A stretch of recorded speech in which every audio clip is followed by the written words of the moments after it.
Olá, estudantes da primeira série. Nesse vídeo nós vamos falar sobre unidades e grandezas físicas. Vamos lá comigo, queridos. Então, antes de mais nada, tá? O que é uma grandeza física? A grandeza física, ela tem a ideia de mensurar e comparar propriedades da natureza. Então, como tem alguns exemplos aqui, ó, nós temos, por exemplo, pressão, densidade, nós temos potência, distância, corrente, temperatura, velocidade e assim por diante, né? Tem várias grandezas aqui. Aí como eu posso perguntar assim, como é que o professor sabe disso? É muito simples, meu caro.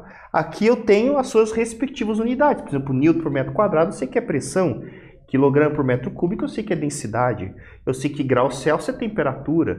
Eu sei que, por exemplo, N é Newton, força. Certo? Então, aqui tem várias unidades ali que estão envolvidas. Então, toda grandeza física, certo? Que ela irá medir propriedades da natureza, ela basicamente está representada por unidades físicas. Então, a grandeza, ela vai mensurar essas propriedades ali sempre, e estão relacionadas sempre normalmente com uma grandeza física, exceto alguns casos ali que você tem as grandezas adimensionais, tá? Como é o caso do coeficiente de atrito, por exemplo.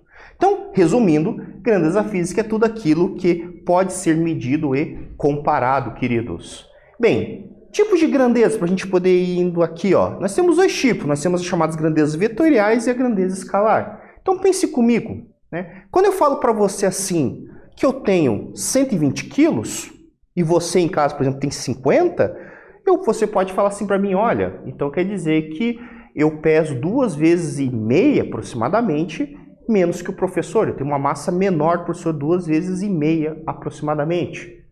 Enquanto que se eu falar assim para você, você caminhou 200 metros, qual a sua posição? Ou melhor, caminhe 200 metros. Chego lá, você caminhou e falo, qual a tua posição?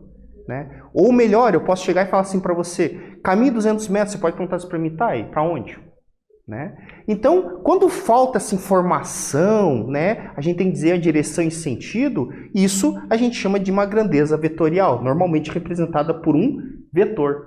Então, aqui no caso, você tem uma grandeza vetorial, certo? Que representa módulo, direção e sentido. Enquanto que, quando a informação já é completa com o módulo e a sua respectiva unidade, a gente chama, é o caso da escalar. Então, de novo, quando eu falo para você, caminhe 300 metros, e aí eu chego, qual a sua posição, você vai ficar meio perdido, tá? Caminho sentido horário, né? Sentido anti-horário, norte, sul, leste, oeste, né? Na rua tal e assim por diante. Então, tem essas diferenças ali envolvidas bastante importantes.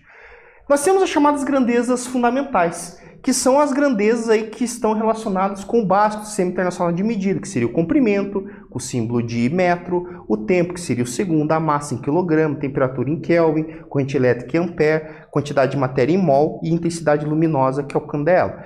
Então, e aí nós também teríamos as chamadas grandezas derivadas, que são compostas basicamente por aquelas 7 grandezas do Sistema Internacional de Medidas.